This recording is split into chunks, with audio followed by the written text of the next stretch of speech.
Olá, sejam bem-vindos a mais uma leitura do Evangelho no Lar. Eu sou Camila Sanches, a sua corretora de lares.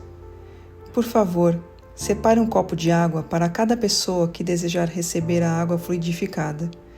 E se você tiver algum animal de estimação, faça a limpeza das vasilhas e coloque água nova. Vamos iniciar com a oração de abertura. Rogamos ao Senhor Deus Onipotente que envie bons espíritos para nos assistir, que afaste os que poderiam nos induzir em erro e que nos conceda a luz necessária para distinguir a verdade da impostura. Afasta também os espíritos maldosos, encarnados ou desencarnados, que poderiam tentar lançar a desunião entre nós e nos desviar da caridade e do amor ao próximo. Se alguns procurarem introduzir-se aqui, faz que não encontrem acesso no coração de nenhum de nós. Bons espíritos que se dignam a vir nos instruir, nos tornem dóceis a seus conselhos. Nos livrem de todo pensamento de egoísmo, orgulho, inveja e ciúme. Nos inspirem compaixão e benevolência para com os nossos semelhantes, presentes ou ausentes, amigos ou inimigos. Façam que, finalmente, pelos sentimentos de que fomos animados, reconheçamos sua benéfica influência. Deem aos médios que escolheram para nos transmitir seus ensinamentos a consciência da santidade do mandato que lhe és confiado e da gravidade do ato que vão realizar, a fim de que o façam com o fervor e o recolhimento necessários. Se na reunião houvesse pessoas que a ela tenham vindo atraídas por outros sentimentos que não os do bem, abram seus olhos à luz e perdoem-nos, como nós perdoamos se vierem com más intenções. Pedimos especialmente ao espírito de André Luiz, nosso guia espiritual, que nos assista e que vele por nós. A leitura de hoje do Evangelho segundo o Espiritismo de Allan Kardec é do capítulo 21. Haverá falsos cristos e falsos profetas. Desconfiem dos falsos profetas. Item 9. Essa recomendação é útil em todos os tempos, mas especialmente nos momentos de transição em que, como no atual, se elabora uma transformação da humanidade, porque então uma multidão de ambiciosos e intrigantes se ergue em reformadores e messias. É contra esses impostores que se deve estar alerta e é dever de todo homem honesto desmascará-los. Perguntarão sem dúvida como se pode reconhecê-los. Aqui está o que os distingue. Só se confia o comando de um exército a um general hábil e capaz de dirigi-lo. Julgam, pois, que Deus seja menos prudente que os homens?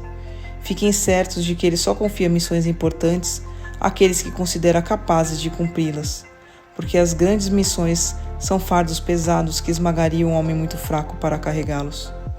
Como em todas as coisas, o mestre deve saber mais que o aluno. Para fazer avançar a humanidade moral e intelectualmente, são necessários homens superiores em inteligência e moralidade. Por isso é que são sempre espíritos muito avançados, que já fizeram suas provas em outras existências, que se encarnam com esse objetivo, pois se não forem superiores ao meio em que devem agir, sua ação será nula.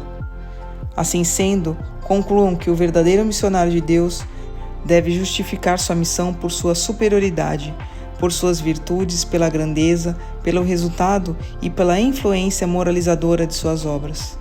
Tirem também esta consequência: se por seu caráter, por suas virtudes, por sua inteligência, se mostra abaixo do papel que se confere, ou do personagem cujo nome utiliza, não passa de um farsante de baixa categoria, que nem sequer sabe copiar seu modelo. Outra consideração: os verdadeiros missionários de Deus, em sua maioria, ignoram que o sejam. Desempenham a missão recebida pela força de seu gênio secundado pelo poder oculto que os inspira e dirige a sua revelia, mas sem desígnio premeditado. Numa palavra, os verdadeiros profetas se revelam por seus atos, são adivinhados ao passo que os falsos profetas se apresentam eles próprios como enviados de Deus. O primeiro é humilde e modesto, o segundo, orgulhoso e cheio de si. Fala com vaidade e, como todos os mentirosos, parece sempre temer que não creiam nele. Foram vistos alguns desses impostores se apresentarem como apóstolos do Cristo. Outros, como o próprio Cristo, e para a vergonha da humanidade, encontraram indivíduos bastante crédulos para dar fé a semelhantes torpezas. Uma consideração bem simples, contudo, deveria abrir os olhos do mais cego. Se Cristo se reencarnasse na Terra, viria com todo o seu poder e todas as suas virtudes, a menos que se admita, o que seria absurdo, que tivesse degenerado. Ora, do mesmo modo que se tirarem a Deus um só de seus atributos, não terão mais Deus, se tirarem uma só das virtudes de Cristo, não mais Cristo. Aqueles que se apresentam como Cristo possuem todas as suas virtudes? Esta é a questão. Observem-nos, vigiem seus pensamentos e seus atos, e verão que lhes faltam especialmente as qualidades distintivas de Cristo. A humildade e a caridade, enquanto eles têm o que Cristo não tinha, a cobiça e o orgulho. Observem, além do mais, que neste momento há, em diferentes países, vários pretensos Cristos, como há vários pretensos Elias, São João ou São Pedro, e que necessariamente não podem ser todos verdadeiros. Tenham como certo que são homens que exploram a credulidade e acham cômodo viver à custa daqueles que lhes prestam ouvidos. Desconfiem, pois, dos falsos profetas, sobretudo numa época de renovação, porque muitos impostores se dirão os enviados de Deus. Procuram uma vaidosa satisfação na terra, mas uma terrível justiça os espera. Podem estar certos disso. Palavra dos Espíritos, graças a Deus. Mas antes de iniciarmos a oração de encerramento, eu quero pedir a você, que ainda não é inscrito em nosso canal, por favor, se inscreva agora. Clique no botão inscrever-se aqui abaixo do vídeo. Aproveita para ativar o sininho das notificações e receber todos os nossos vídeos. Se você está com problemas, precisando de ajuda ou conhece alguém que está enfrentando muitas dificuldades em casa, como animaizinhos perdidos ou doentes, brigas constantes com os filhos, discussões no relacionamento, por favor, compartilhe essa mensagem. Leia também a descrição desse vídeo e entre em contato conosco pelo WhatsApp. Você pode salvar a vida de alguém, curtindo e compartilhando o nosso conteúdo. Vamos finalizar com a oração de encerramento.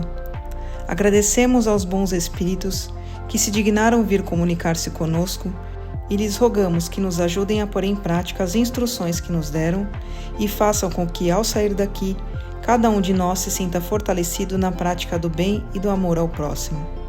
Desejamos também que essas instruções sejam proveitosas para os espíritos sofredores, ignorantes ou viciosos, que puderam participar dessa reunião e para os quais imploramos a misericórdia de Deus. Amém.